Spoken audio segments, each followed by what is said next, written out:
बिस्मिल्लाहिर्रहमानिर्रहीम अस्सलाम वालेकुम वरहमतुल्लाहि वबरकातुहू। उम्मीद है आप सब खैरियत से होंगे। Welcome back to my channel. आज बात करते हैं हम federal board of intermediate and secondary education class 9th के मैथ्स के पेपर के, जिसमें सभी बच्चों के होश उड़ गए थे और इवन के टीचर्स के भी होश उड़े हुए थे। बात करते हैं कि जो पेपर आया है वो बेसिकली एनबीएफ की बुक से आया है या फिर कैंटअप की बुक से आया है, और टीचर्स ने बच्चों को कॉन्सेप्ट्स किस तरह क्लियर करवाए, टीचर्स के कमेंट्स क्या हैं। अगर आप टीचर हैं तो आप कमेंट सेक्शन में मुझे ज़रूर बताएं कि मैथ्स के पेपर जो है वो एक्सपेक्टेड है या अनएक्सपेक्टेड है। और अगर आप स्टूडेंट हैं तो आप मुझे कमेंट में ये ज़रूर बताएं कि आपका आज का मैथ्स का पेपर कैसा हुआ है और आपकी प्रिपरेशन कैसी थी और पेपर किस तरह आया। तमाम चीज़ें आप मुझसे शेयर कर सकते हैं कमेंट सेक्शन में। राइट नाउ मैं बात करता हूँ कि जो federal board of intermediate secondary education का 9th क्लास का मैथ्स का पेपर आया वो टोटली डिफरेंट था।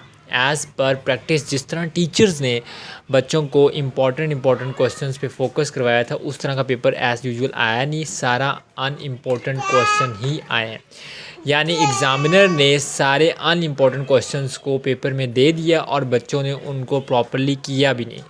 और दूसरी बात है, क्योंकि बच्चे इस कन्फ्यूजन में थे कि वो एनबीएफ की बुक से तैयार करें या कैंटअप की बुक से तैयार करें, ये सबसे बड़ी कन्फ्यूजन थी, जिसकी वजह से बच्चों ने एनबीएफ की बुक को तैयार किया कुछ हद तक, और कुछ हद तक कैंटअप को नहीं किया। एसएलओ बेस्ड तो पेपर हम कह सकते हैं, लेकिन अगर हम इस पेपर का कंपैरिजन करें केमिस्ट्री क्लास 10th से, तो केमिस्ट्री क्लास 10th का पेपर तो नहायत ईजी था। इवन के जो उसके एमसीक्यूज़ थे वो बुक से आए हुए थे, क्वेश्चन से टोटली जो एसएलओ बेस्ड तो थे ही थे।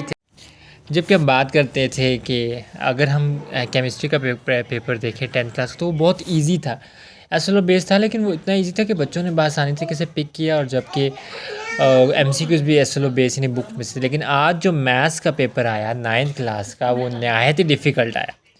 यानी बच्चों ने वो एक्सपेक्टेशन की ही नहीं थी, क्योंकि टीचर्स ने बच्चों को उस तरीके से प्रिपेयर भी नहीं करवाया। एसएलओ बेस्ड तो करवाया, इंपॉर्टेंट क्वेश्चन करवा दिए। आज के पेपर में अनएक्सपेक्टेड अनइम्पॉर्टेंट क्वेश्चन आए हुए थे, जिसकी वजह से बच्चे काफ़ी कन्फ्यूज़ थे।